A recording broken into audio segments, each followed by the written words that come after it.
नमस्कार बंधुरा धीरा cooking blogs सबाइके स्वागत। दो तीन दिन भिडियो छाड़ा है ना, एकटू प्रॉब्लेम छिलो तार जोन्नो आज के आपनादेर एकटा नतून रेसिपि करे देखाबो हाथे माखा हाঁসের मांस। हाঁসटार एकटू तेल होयेछे देखेई बुझते पारछेन, आर एखन गरमेर दिने हाঁসের किन्तु तेल कम हय। मांसटाके धुए परिष्कार करे एबार कड़ाइते दिए देब।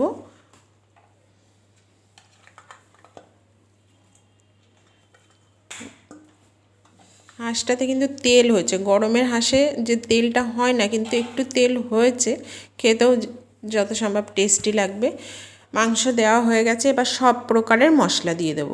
আমি কিন্তু এখানে শুধু আদা আর শুকনো লঙ্কাটা বেটেছি, আর কোনো মশলা আমি বাটবো না। এখানে দিয়ে দিলাম রসুনের কোয়া, স্বাদ মতো নুন। আমি রসুনগুলো কিন্তু থেতো করিনি, গোটা রয়েছে, মানে কোয়াগুলো গোটা রয়েছে আর কি। দিয়ে দিলাম পরিমাণ মতো হলুদ গুঁড়ো। আজকে আমি হাঁসের মাংসে পেঁয়াজও দেব না। দিয়ে দিলাম পরিমাণ মতো সরিষার তেল, দিয়ে দিলাম জিরে, মানে গোটা জিরে দিয়ে দিলাম। এবার দিয়ে দেবো ধনের গুঁড়ো, ধনেরটা কিন্তু বাটিনি, গুঁড়ো ছিল, সেই গুঁড়োটাই দিয়ে দিলাম। এবার হাতে সব কিছু ভালো করে মাখিয়ে নেব। আমি এখানে কিন্তু কোনো পেঁয়াজ ইউজ করিনি, আজকে পেঁয়াজ ছাড়াই শুধু রসুন দিয়ে হাঁসের মাংস রান্না হবে। হাঁসের মাংসে কিন্তু রসুনটা বেশি ভালো লাগে আমার কাছে, এজন্য শুধু পেঁয়াজ ছাড়ে আজকে রসুন দিয়ে হাঁসের মাংসটা রান্না করব। আর মশলা দিয়ে কিন্তু মাংসটা সময় ধরে খুব ভালো করে মাখিয়ে নিতে হবে। হাতে যে মশলাটা ছিল, মশলাটা ধুয়ে একটু জল দিলাম, আর যেহেতু হাঁসের মাংস একটু জল দিয়ে তো কষাতেই হবে, মুরগির মাংস হলে জল দেওয়া লাগতো না। এবার মাংসটা কিন্তু আমি গ্যাসটাকে জ্বালিয়ে দিয়েছি, খুন্তি দিয়ে একটু নাড়াচাড়া করে আমি রান্নাটা করে নেব। কাঠে তো রান্না না, এটা গ্যাসে রান্না করছি। দেখুন বন্ধুরা, মাংসের ঝোলটা কিন্তু অলরেডি ফুটে উঠেছে। এবার আমি ঢেকে কিছুক্ষণ 10 থেকে 15 মিনিট একদম হাই হিটে রান্নাটা করব। এবার ঢাকনাটা খুলে আপনাদের দেখিয়ে দিচ্ছি। দেখুন মাংসের কালার কিন্তু চেঞ্জ হয়ে এসেছে, একটু নাড়াচাড়া করে দিতে হবে, তা নাহলে কিন্তু আবার তলে লাগার ভয় আছে। আর মাংস পুড়ে গেলে খেতে একদম বিচ্ছিরি লাগে, জন্য তলে যাতে না লাগে সেদিকে কিন্তু অবশ্যই খেয়াল করতে হবে। আর ঢেকে ঢেকে মাংসটা কষিয়ে নিতে হবে, যেহেতু হাঁসের মাংস একটু সময় লাগে, এই জন্য ঢেকে ঢেকে মাংসটা কষাতে হবে, তাহলে তাড়াতাড়ি সেদ্ধ হয়ে যাবে। আর অনেকটাই তো জল দেওয়া আছে, এই জন্য একদম হাই স্পিডে রান্নাটা হবে। দেখুন মাংসটা কিন্তু প্রায় কষানো হয়ে গেছে, ঝোলটা শুকিয়ে গেছে, তেল ছেড়ে দিয়েছে, দেখেই বুঝতে পাচ্ছেন। এবার এর ভেতরে কিন্তু আমি আলু দেবো, আর এটা কিন্তু আমরা যে আলুটা খাই সেই আলুই, শুধু এর খোসাটা লাল। দিয়ে দিলাম দুটো গোটা রসুন।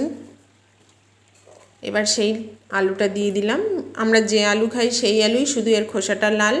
আগেও বলেছি আলুটা খেতে টেস্টি, খেয়ে দেখবেন। দিয়ে দিলাম চুই ঝাল।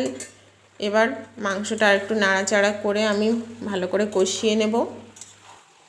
আর একটু সময় ধরে তো কষাতেই হবে, কারণ মাংস যত ভালো করে কষানো হবে খেতে কিন্তু ততটাই টেস্টি লাগবে।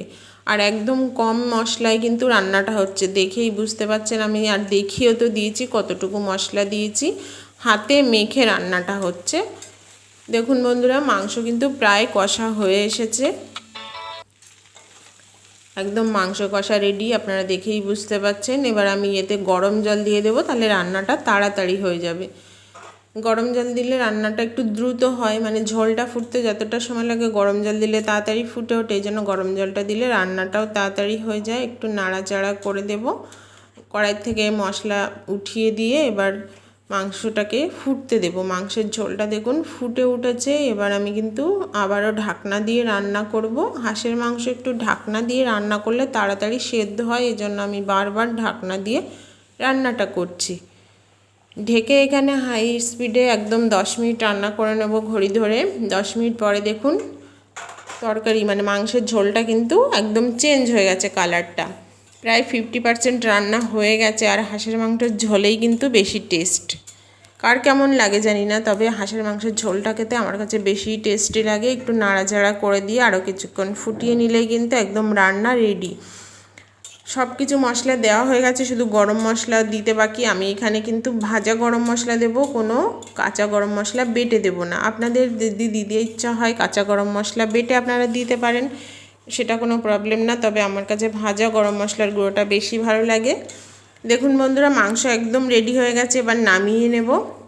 আর কেমন হলো আমাকে কিন্তু অবশ্যই জানাবেন, দেখতে কেমন লাগছে অবশ্যই কমেন্টস করে জানাবেন। খেতে ভীষণ টেস্টি হয়েছে, যার জন্য আপনাদের কাছে শেয়ার করলাম। শুধু রসুন দিয়ে হাঁসের মাংস রান্না। দিয়ে দেবো এবার ভাজা গরম মশলার গুঁড়ো।